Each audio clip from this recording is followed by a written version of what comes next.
Shalom, saudaraku yang terkasih. Selamat tahun baru buat yang 31 kemarin tidak bisa hadir gitu ya. Tapi saya kira hari ini pun belum terlambat karena ini baru hari kedua. Ya, kemarin hari pertama, hari ini hari yang kedua. Saudaraku, kita mau belajar lagi tentang apa yang Tuhan mau dalam hidup ini, supaya melalui apa yang kita pelajari, kita ini tidak jadi orang yang tidak ada kemajuannya.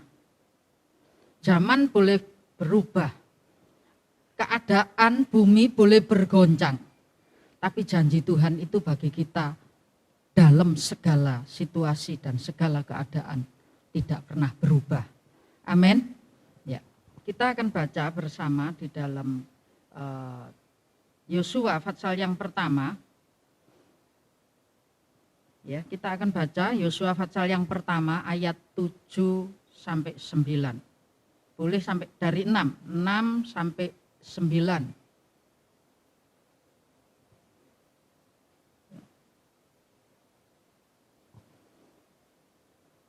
Yosua pertama ayat 6 sampai ayat yang ke-9. Tolong dibantu dibacakan. Yosua 1 ayat 6 sampai 9. Kuatkan dan teguhkanlah hatimu, sebab engkaulah yang akan memimpin bangsa ini memiliki negeri yang kujanjikan dengan bersumpah kepada nenek moyang mereka untuk diberikan kepada mereka. Hanya kuatkan dan teguhkanlah hatimu dengan sungguh-sungguh. Bertindaklah hati-hati sesuai dengan seluruh hukum yang telah diperintahkan kepadamu oleh hambaku Musa. Janganlah menyimpang ke kanan atau ke kiri, supaya engkau beruntung kemanapun engkau pergi. Janganlah engkau lupa memperkatakan kitab Taurat ini, tetapi renungkanlah itu siang dan malam, supaya engkau bertindak hati-hati sesuai dengan segala yang tertulis di dalamnya. Sebab dengan demikian perjalananmu akan berhasil dan engkau akan beruntung. Bukankah telah kuperintahkan kepadamu, kuatkan dan teguhkanlah hatimu, janganlah kecut dan tawar hati, sebab Tuhan Allahmu menyertai engkau kemanapun engkau pergi. Amin. Anda ingin sepanjang tahun ini diberkati? Anda ingin sepanjang tahun ini beruntung terus, dapat rezeki, dapat berkat, berkemenangan, tujuan Anda, cita-cita, keinginan Anda tercapai. Saudaraku, dari 3-4 ayat yang kita baca ini, kita dapatkan beberapa poin yang penting yang perlu kita perhatikan. Ya, untuk kita semua ini, ada setiap kita punya target, punya tujuan, punya keinginan. Tapi lebih daripada target, keinginan, tujuan yang ada di dalam kita masing-masing, setiap kita punya target yang sama, mencapai negeri yang dijanjikan Tuhan kepada kita. Apa itu? Kanaan yang rohani, surga yang mulia, tempat janji Tuhan, nanti kita hidup kekal, kita beroleh hidup kekal. Kalau bumi, langit dan semua isinya bergoncang, bahkan sampai lenyap, kata firman Tuhan, maka kita masih tetap punya janji yang kokoh, janji yang pasti, yaitu hidup kekal dan beroleh tempat yang baru, yaitu surga yang mulia. Itu target tujuan kita.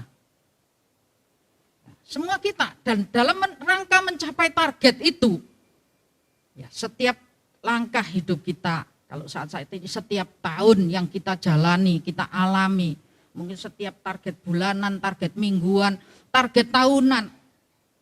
Saya tidak tahu tahun 2021 itu target Anda terpenuhi enggak? Tercapai atau enggak? Oh, ada yang ngomong, oh enggak tercapai Bu, kayak apa, ada COVID. Ya, sekolah anak-anak juga repot, ribet, semua pakai pulsa dan lain sebagainya. Tapi Anda harus tahu bahwa janji Tuhan itu tetap ya dan amin. Target yang sesuai dengan target Tuhan, itu pasti bisa dicapai. Amin. Segala kesukaran, kesulitan, tantangan, bukan tidak ada. Saudara kalau baca tadi ayat 6-9 tadi, saya tanya berapa kali kata-kata kuatkan dan teguhkan hatimu? 3 kali diulang. Ayat 6, ayat 7, ayat 9 kalau tidak salah. Pertama, kuatkan dan teguhkan hatimu untuk engkau boleh membawa orang lain juga. Jangan cuma jadi kernet yang bilang jembatan merah, orang lain naik jembatan naik terus sampai jembatan merah, kita sendiri yang kernetnya sendiri cuma tinggal di Joyoboyo, enggak melok ke jembatan merah. Enggak, saudaraku. Kalau bilang jembatan merah, ngajak orang lain ke jembatan merah, sendiri juga ikut di rombongan di dalam perjalanan menuju jembatan merah itu. Yosua, saudara, punya target. Tuhan punya target buat Yosua. Bukan cuma Yosua sendiri, tapi juga membawa semua yang ada yang dipercayakan kepada Yosua ini untuk sampai kepada tujuan negeri yang dijanjikan Tuhan. Tentu saja untuk Yosua sendiri pasti. Kalau Anda baca kitab Yosua ini saya ajak baca Anda Fatsal 1. Fatsal terakhir itu Fatsal 24. Fatsal 24 kita enggak baca nanti, makanya yang suka baca Alkitab supaya ketika kita cerita Yosua tahu targetnya. Di ujung akhir kehidupan Yosua, Fatsal 24 itu, Yosua itu sudah membereskan semua yang Tuhan targetkan untuk dia kerjakan. Bangsa Israel sudah dibawa ke tanah Kanaan dan pembagian tanah Kanaan sudah sesuai juga dengan apa yang Tuhan tetapkan. Suku Efraim dapat mana, suku mana, semua suku-suku Ruben dapat semuanya. Bahkan suku Ruben ini dapat di seberang sungai Yordan. Sebelum menyeberang, suku Ruben ini sudah dapat. Tapi Yosua menekankan kepada suku Ruben, kalau engkau sudah dapat bagian, jangan engkau terus tinggal di bagianmu, ndak ikut perang. Ikut semua sampai semua Israel dapat bagiannya. Jadi saudaraku, target kita. Saya kemarin hari Jumat saya katakan, Anda punya harapan, catat di kertas. Kalau sekarang enggak bawa kertas, mungkin yang Jumat datang, tulis di handphonenya aja. Kita doakan bersama-sama. Target itu harapan kita. Tapi ada targetnya Tuhan juga atas kita. Itu kita harus tahu apa yang Tuhan targetkan untuk sampai mencapai surga yang mulia. Ada banyak jiwa di kanan kiri kita, di sekitar kita yang juga masih di perjalanan, yang butuh dibimbing, dituntun, yang butuh diberitakan berita keselamatan supaya mereka pun mendapatkan keselamatan. Ya. Jadi mengapa 3 kali? Kok sampai 3 kali? Kuatkan dan teguhkan hatimu. Kuatkan dan teguhkan hatimu. Kengangguran apa Tuhan? Enggak, saudaraku. Ada penekanan. Yang pertama penekanan ya ngomong sampai bawa orang Israel. Yang kedua ditekankan dengan sungguh-sungguh kuatkan dan teguhkan hatimu. Caranya kayak apa? Nah itu saudaraku ya. Dengan cara seperti apa? Menguatkan dan meneguhkan hati. Renungkan Taurat Tuhan gitu ya. Renungkan Taurat Tuhan. Lalu perkatakan dengan sungguh-sungguh. Lalu perbuat tindakanmu. Jangan nyimpang ke kanan ke kiri. Keseimbangan, sinkronisasi antara apa yang ada dalam hati. Kuat, teguh, sampai menjalankan. Jadi untuk bisa menjalankan firman Tuhan tidak menyimpang ke kanan atau ke kiri, itu perlu, saudara. Apa yang diperlukan? Yang diperlukan adalah terus merenungkan, memikirkan firman Tuhan. Yang kedua, bukan cuma memikirkan, tapi memperkatakan. Terus pikir, terus perkatakan. Jadi itu saudara, pikiran, hati, pikiran, perkataan, dan tindakan. Hati, pikiran, perkataan, dan tindakan. Itu harus sinkron. Ketika itu sinkron, saudara, segala sesuatu bagiannya janji Tuhan itu pasti terjadi dalam hidup kita. Ya. Nah, saya ingin katakan mengapa dikatakan sampai 3 kali. Yang terakhir, yang bagian ketiga, jangan kecut, jangan tawar hati. Jadi bagian pertama ngomong tujuannya, bagian kedua penekanan pelaksanaannya. Dipikirkan, direnungkan, ya. Setelah direnungkan, diucapkan, tapi juga dijalankan, tidak menyimpang ke kanan dan ke kiri. Jadi itu penting, saudaraku ya. Nah, saudara, saya ingin untuk hari ini, saya ingin membahas mengenai ini Yosua. Saya katakan tadi begitu setianya. Ini awal daripada Yosua menjadi pemimpin atas Israel. Sampai di Fatsal 24, saya ingin katakan kesetiaannya sungguh luar biasa. Dia melakukan semua yang Tuhan perintahkan untuk melaksanakannya, dia laksanakan. Dan di akhir di Fatsal 24 itu dikatakan orang Israel itu dikumpulkan semua. Ditanya lagi sama Yosua, kamu ingat kamu keluar dari Mesir? Dia menceritakan masa lalunya, sejarahnya, mulai dari Abraham dibawa keluar sampai pada Musa. Bagaimana Musa itu membawa mereka keluar dari tanah Mesir sampai tanah Kanaan hari itu, sampai kepemimpinannya sampai ke dia, bahkan sampai ke tanah Kanaan, sampai di ujung akhir kehidupannya Yosua. Orang Israel ditanya, kamu mau nyembah Allah Abraham atau nyembah Allah yang lain? Orang Israel berjanji semua. Dan ini Yosua memperbaharui perjanjiannya dengan mendirikan monumen. Ini loh bukti kamu janji setia kepada Tuhan. Kenapa Yosua juga perlu menegaskan meneguhkan juga kepada orang Israel, jangan nyimpang ke kanan dan ke kiri. Mengapa? Karena saudaraku, saya ingin katakan kepada Anda, semakin hari kesulitan itu semakin besar. Tantangan itu semakin besar juga. Tolong lembar 2. Lembar 2-nya ya. Lembar 1 tadi, jadi kalau kita ini melakukan kehendak Tuhan tepat, maka penyertaan Tuhan ada atas kita. Dan kalau penyertaan Tuhan ada atas kita, kemenangan itu sudah di tangan. Yang perang bukan kita, tapi Tuhan. Semua kita ini hidup ini adalah perjuangan, hidup ini adalah peperangan, saudaraku. Dan di lembar 2 itu saya ingin bagi ke tiga bagian, pas. Jadi masa lalu,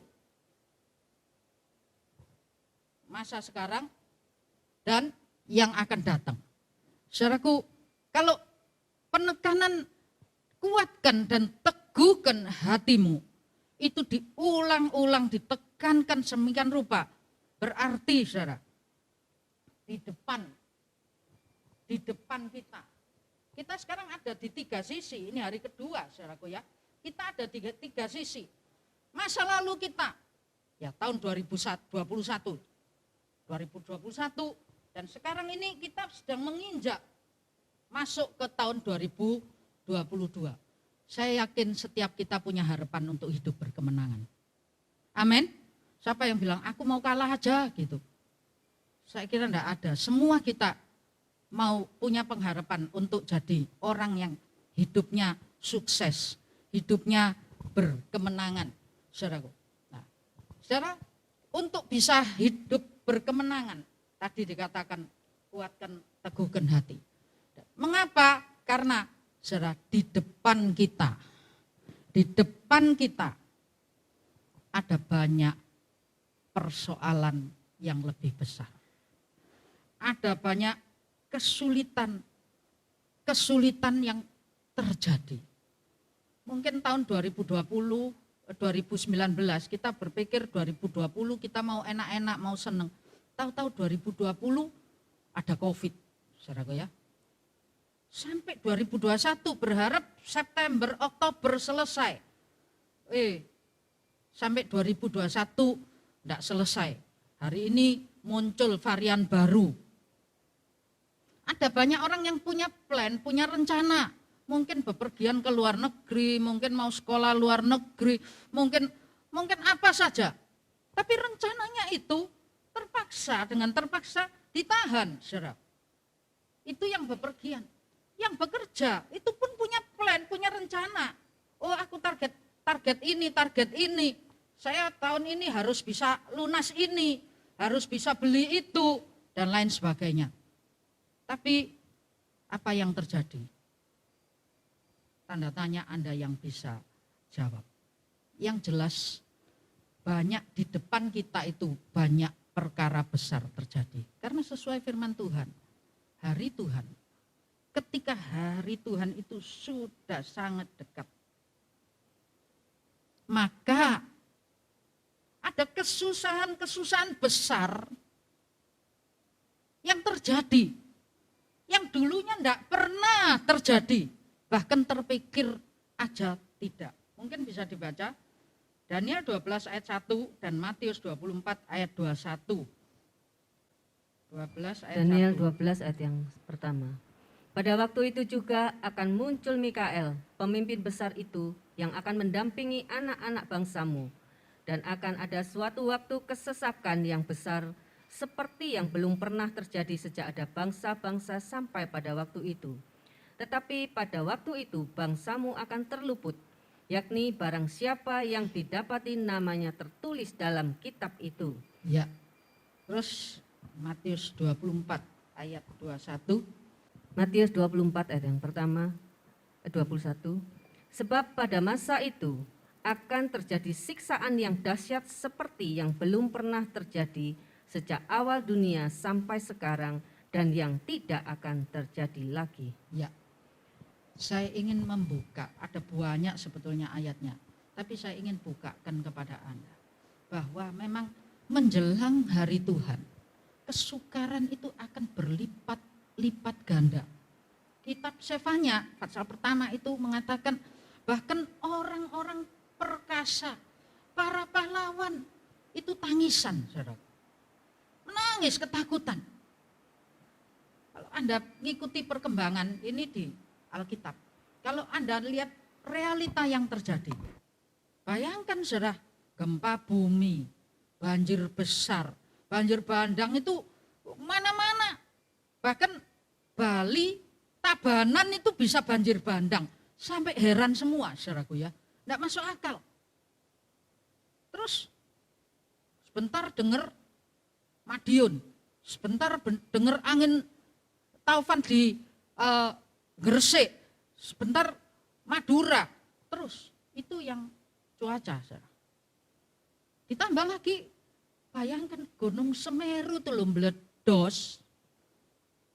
Orang belum tutup ngungsi. Tahu-tahu Merapi juga ikutan batuk-batuk. Tidak pernah terjadi dulu bareng-bareng. Lah ini nanti akan tingkat kesulitannya itu akan makin tinggi dan akan makin kerep. Kerep itu jarak deket-deket itu. Bayangkan Semeru sama Merapi gitu saudaraku ya. Nanti jangan sampai yang lain-lain apa saja. Kalau dulu banjir itu paling ya ingat banjir bandang Situbondo itu aja sudah gumun saudara. Nah sekarang ini banjirnya tiap hari ganti-ganti, angin ributnya ganti-ganti. Dan banyak hal, bukan cuma itu, tingkat kejahatannya orang.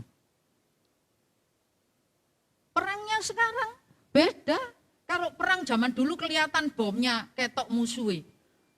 Perang sekarang ya pakai virus yang kecil, enggak kelihatan musuhnya. Tahu-tahu matiin orang banyak saudara. Ada banyak, saya ingin garis bawahi bahwa akan ada di hadapan kita. Saya bukan nakuti, tapi justru kuatkan dan teguhkan hatimu. Saya ingin menekankan, kita ini pasti menang. Kita pasti lolos. Amin. Pasti lolos. Kesulitan bukan menurun. Derajatnya bukan menurun grafiknya, tapi meningkat. Meningkat terus. Tapi ingat janji Tuhan, kita pasti menang. Amin. Pasti menang. Itu sebabnya kuatkan, teguhkan hatimu. Saya tidak ingin meninabobokan Anda. Enggak apa-apa, tahun depan sukses, tahun depan seneng, tahun depan enak. Memang sukses. Anda mau sukses? Anda mau sukses? Kita pasti sukses. Tapi syaratnya harus kita jalankan. Kalau ada kuatkan, teguhkan hatimu. Itu rodo ketir-ketir artinya. Anda sekarang kalau mau keluar aja ketir-ketir enggak? Oh, mendungnya sudah gelap. Yang tanggal 31 kemarin, waduh, jam 4, jam 5, deres. Gelap sekali. Dan Anda harus tahu, dunia ini masih di bawah kekuasaan Tuhan. Walaupun iblis memang diberi kuasa. Tapi Tuhan lebih kuasa daripada iblis. Amin. Tuhan kita itu maha kuasa. Dan kekuasaannya absolut. Tidak terbatasi oleh apapun juga. Jadi penekanan satu, di depan kita ini ada momok gede. Entah ekonomi, entah bencana, entah kejahatan. Pokoknya memang kegenapan firman Allah pasti digenapi. Amin. Di sini dikatakan tidak akan ada dan tidak akan ada lagi. Karena makin lama makin besar kesukarannya. Kalau sekarang aja rasanya ada banyak orang megap-megap, saudaraku ya. Betul enggak? Megap-megap. Tapi Anda harus ingat, punya Tuhan yang memberikan janji yang luar biasa. Yang kedua, ya, hari esok itu, di sini Anda bisa lihat kepada Yosua zaman akhir ini. Tuhan itu akan nambah kepercayaannya. Kalau Yosua dulu kernetnya Musa, Yosua yang sejak 1 Yosua ini, Fatsal 1 ini, bukan lagi kernet, tapi Yosua terima janji. Tuhan ngomong di ayat yang pertama Fatsal 1 itu. Seperti ayat pertama, kedua, ketiga. Seperti aku menyertai Musa, aku juga akan menyertaimu. Amin. Bawa bangsa ini, bawa orang-orang yang ada di sekitarmu untuk terima Tuhan. Menerima juru selamat, menerima kehidupan kekal, menerima berita sukacita. Luar biasa, saudaraku.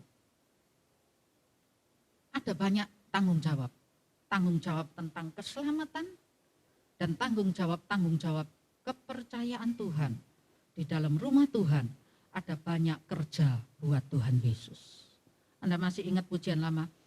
Ada banyak kerja buat Tuhan Yesus, ada banyak kerja kalau mau.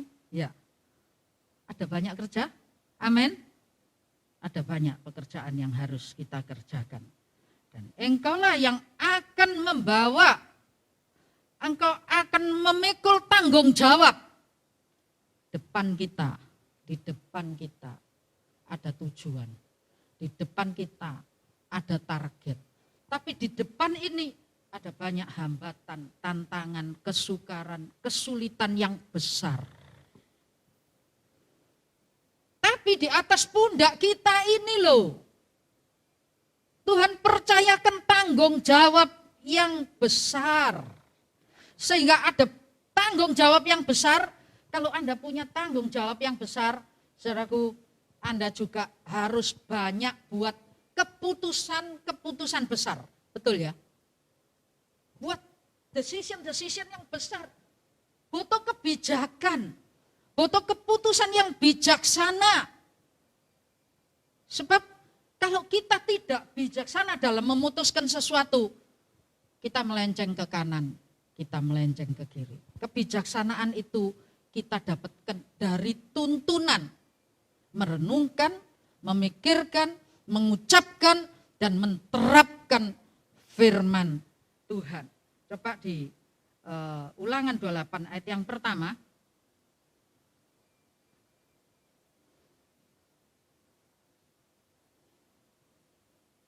Ulangan 28 ayat pertama. Jika engkau baik-baik mendengarkan suara Tuhan Allahmu dan melakukan dengan setia segala perintahnya yang kusampaikan kepadamu pada hari ini, maka Tuhan Allahmu akan mengangkat engkau di atas segala bangsa di bumi.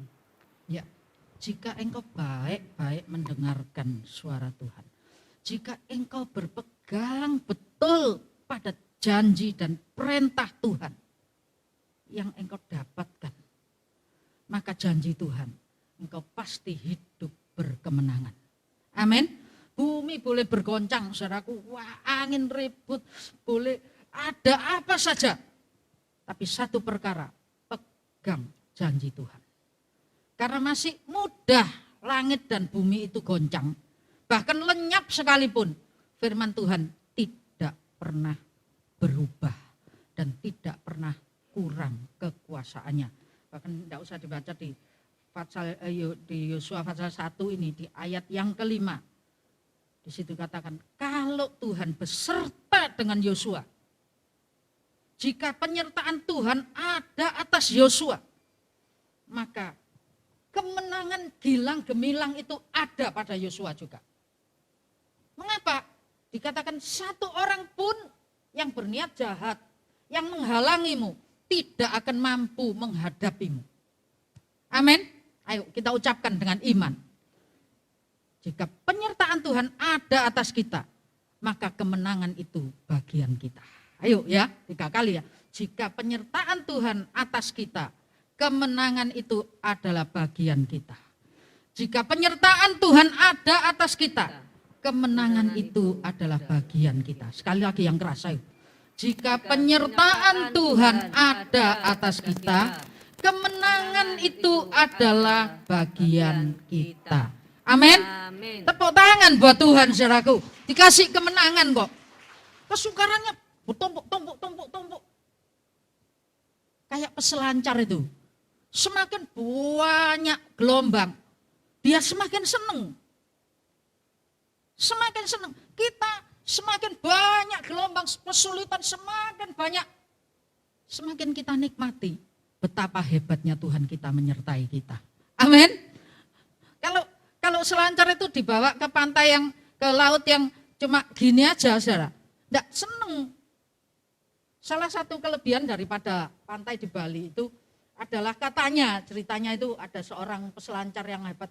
Saya ini dalam setahun kalau tidak ke Bali rasanya enggak toso, enggak puas. Kenapa? Saya lupa sih dia nyebut nama pantainya mana. Karena di situ itu ada jenis ombak yang tidak terdapat di negara lain. Ombaknya ini bergulung sehingga peselancar ini di tengah gulungan ombak itu bisa berdiri dengan papan selancarnya ada seperti direlung gitu, saudaraku ya. Jadi seperti digulung-gulung gitu. Itu senang.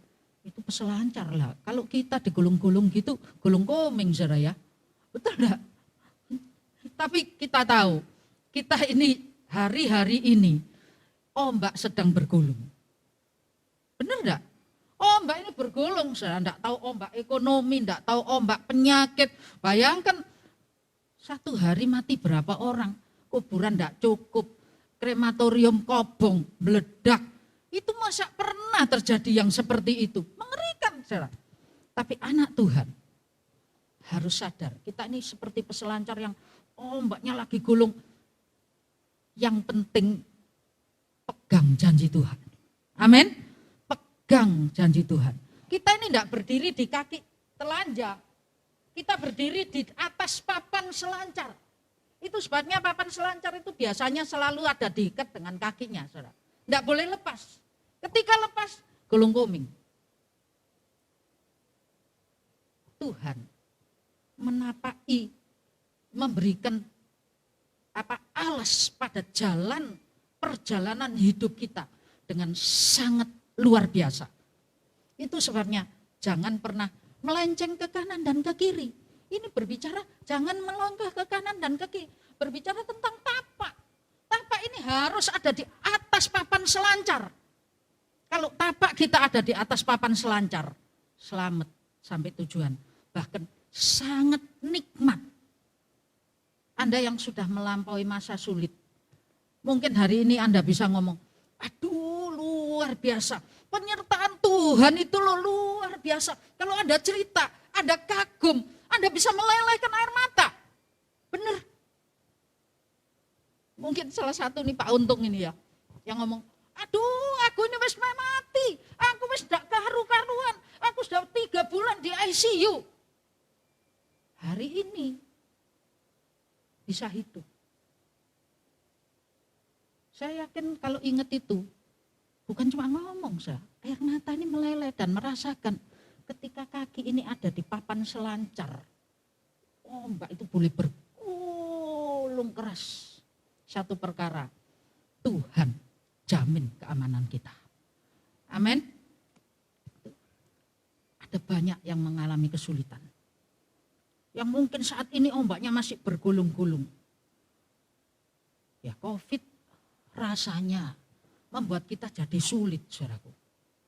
Tapi Anda harus ingat, dengan COVID ada banyak kelunakan kebijakan moneter. Mungkin saja memang diizinkan Tuhan terjadi lebih panjang, supaya Anda ada di terowongan itu lama. Dan nanti muncul sebagai pemenang. Loh, kayak orang lupa gitu ya. Loh, masih ditutup itu kayak peteng bumpet bingung gitu saja. Tapi pada saat sudah dibuka Anda bisa mengatakan, Tuhanku dahsyat, Allahku luar biasa, Tuhan menolong aku, Tuhan membimbing aku. Saudaraku, 2022 akan Anda warnai kehidupan ini dengan berdiri di atas papan selancar, jangan pernah lepas. Fokus, bukan enggak fokus. Dan pijaan ini enggak boleh salah. Begitu salah pijak, Anda meleset. Karena 2022 bukan akan lebih baik dari 2021. Tapi akan lebih baik, akan jadi baik jika kita tetap melekat dan berpegang pada janji Tuhan. Amin. Amin. Ada banyak tanggung jawab, ada banyak keputusan-keputusan. Saya ingat waktu Pak Felix itu di salah satu rumah sakit di Surabaya. Saya harus buat keputusan. Ibu, ini bapak ini kalau mati dibuang tok loh, ibu enggak boleh cari. Harus teken. Teken. Enggak gitu enggak diterima masuk rumah sakit. Saya kaget waktu teken, difoto aku ini, direkam, di video sekali. Lu ini diapakno gitu saudaraku ya. Ada itu keputusan besar. Kalau enggak mau ya bawaan pulang. Setiap hari sebetulnya kita itu diperhadapkan dengan persoalan, kesukaran, masalah, tantangan yang butuh kebijakan. Itu sebabnya ayat tadi mengatakan, renungkan siang dan malam Taurat Tuhan. Kalau di sini diisi dengan firman Allah, takut akan Tuhan adalah sumber segala hikmat. Bagaimana bisa takut akan Tuhan kalau tidak ngerti firman? Kalau di sini banyak firman, engkau akan mengerti firman dan engkau akan dapat hikmat. Orang yang sering, yang tiap hari baca firman, merenungkan, pasti punya pengalaman. Ketika menghadapi sesuatu, mungkin ketika kita baca firman itu kayak hilang gitu tok. Tapi ketika kita membutuhkannya, firman itu keluar dari hati, keluar dari pikiran kita, lalu keluarlah keputusan, kebijaksanaan yang tepat yang kita ambil. Itu sebabnya butuh, saudaraku ya. Dan masa lalunya itu harus sebagai landasan. Jangan ambil masa lalu yang menakutkan. Jangan ambil masa lalu yang pahit, gitu ya. Jadi hati yang kuat. Ya. Itu masa lalu yang virus, yang pahit. Tanggal 31 kemarin, yang marah sampai dengki dendam. Bukan cuma dengki dendam marah, tapi ada banyak virus yang lain. Saudara, Ya, jangan di antaramu ada akar yang menghasilkan kepahitan, ya, menghasilkan racun, menghasilkan ibuh. Kalau ada di antara kita itu hati, ya, kasarnya ngomong hatinya bongkengen gitu ya, kalau orang Surabaya ngomong. Kalau hatinya bongkengen, saudaraku ya, itu akan jadi racun, akan jadi ibu yang meracuni banyak orang. Gak boleh. Kita nih mesti punya masa lalu, lembar yang tadi, yang kedua tadi, saudaraku ya, ada apa? Ada janji Tuhan. Kita belajar dari Daud yang ketika diperhadapkan ke Goliat. Saul ngelihat Daud, awakmu cilik, rupamu imut gitu, saudaraku ya. Loh, kamu ini enggak apa-apa dipakai pakaian perang gedobrokan. Kamu enggak pakai apa-apa?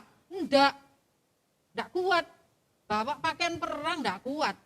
Mau ngelawan Goliat. Enggak masuk akal. Seringkali kita ini perlengkapan kita tidak memadai ngadepi masa sulit ini.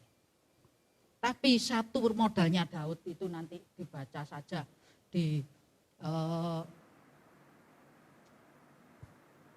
1 Samuel 17:37 enggak usah.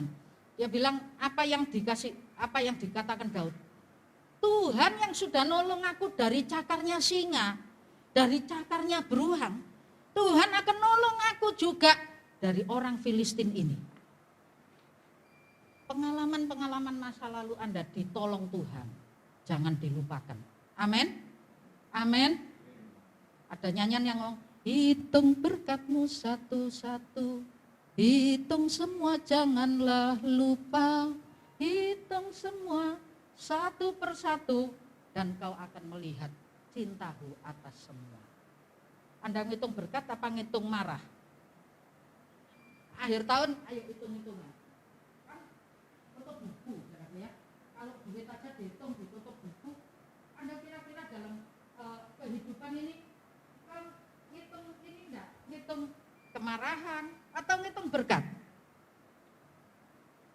Aku loh tahun ini jengkel sama si itu, dipermalukan sama si ini, marah sama, atau aku terima berkat ini. Ini Daud luar biasa. Dia tidak memperhitungkan sulitnya Goliat. Mana lebih sulit yang namanya beruang, yang namanya singa, sama yang namanya Goliat. Tingkat kesulitannya tambah. Tapi satu perkara, pengalaman berjalan bersama dengan Tuhan masa lalu. Pengalaman ditolong oleh Tuhan masa lalu, itu jadi pegangan. Kali ini juga pasti Tuhan loloskan aku. Amin. Amin. Ya. Lalu, saudara, dalam 1 Petrus 3 ayat 9, itu Anda pegang.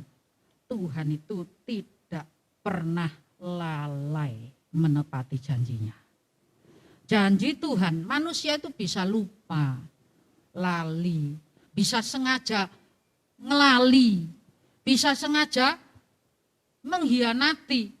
Tapi 1 Petrus 3 ayat 9, janji Tuhan itu ya dan amin. Dan Tuhan tidak pernah lupa untuk menepati janjinya. Saudaraku, hati yang kuat, saya masuk terus, hati yang kuat, hati yang terpelihara. Ya, makanya Amsal 4 ayat 23 katakan, jagalah hatimu dengan penuh kewaspadaan, karena dari situ terpancar kehidupan. Menjaga hati itu tadi yang pertama, bebas virus. Virusnya apa? Adam Hawa itu ketika iblis ngomong, oh kamu makan buah ini enggak mati. Kamu akan ngerti, dapat pengetahuan baik dan buruk. Dia enggak jaga hati. Jaga itu mesti dijaga sesuai dengan pesan Tuhan. Jadi apa saja yang melanggar, yang melenceng dari pesan Tuhan, itu sudah tidak jadi, tidak boleh dimasukkan ke dalam hati. Saudara, jaga juga dengan virus kesombongan. Ya, Efesus katakan, kamu harus membuang semua yang cemar, yang kotor, yang jahat, membuang semua kemarahan, kebencian, semua dibuang. Virus-virus itu dibuang. Karena virus itu begitu masuk dalam hati, dia akan mencemarkan seluruh kehidupan. Dan bahkan ada masanya kehidupan yang sudah tercemar, ini juga akan mencemarkan orang lain yang membawa, yang ada di sekitar kita.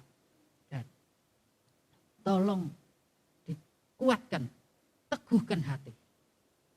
Saudara, itu tadi bagian yang kedua dari peneguhan, kuatkan dan teguhkan hati.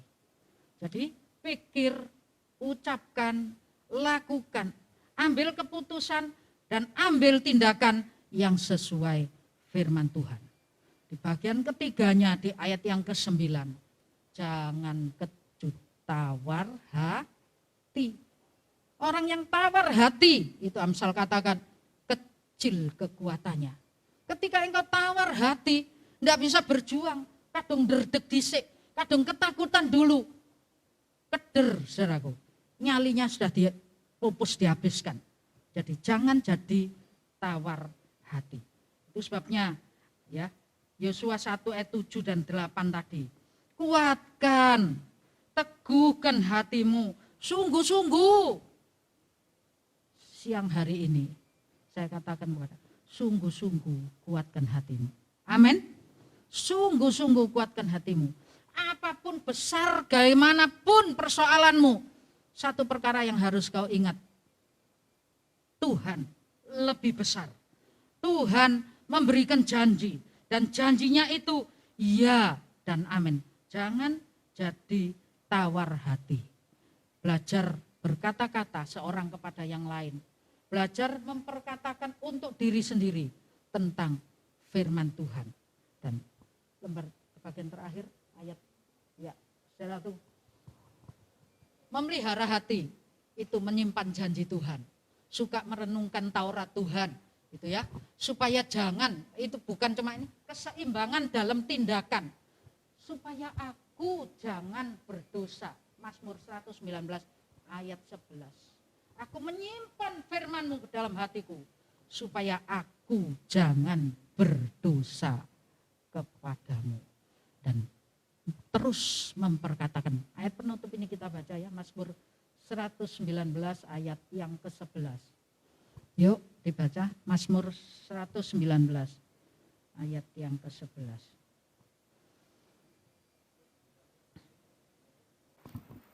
Mazmur 119 ayat yang ke-11. Dalam hatiku aku menyimpan janjimu, supaya aku jangan berdosa terhadap engkau. Amin. Hatimu, hatiku adalah tempat untuk penyimpanan firman. Usir virus.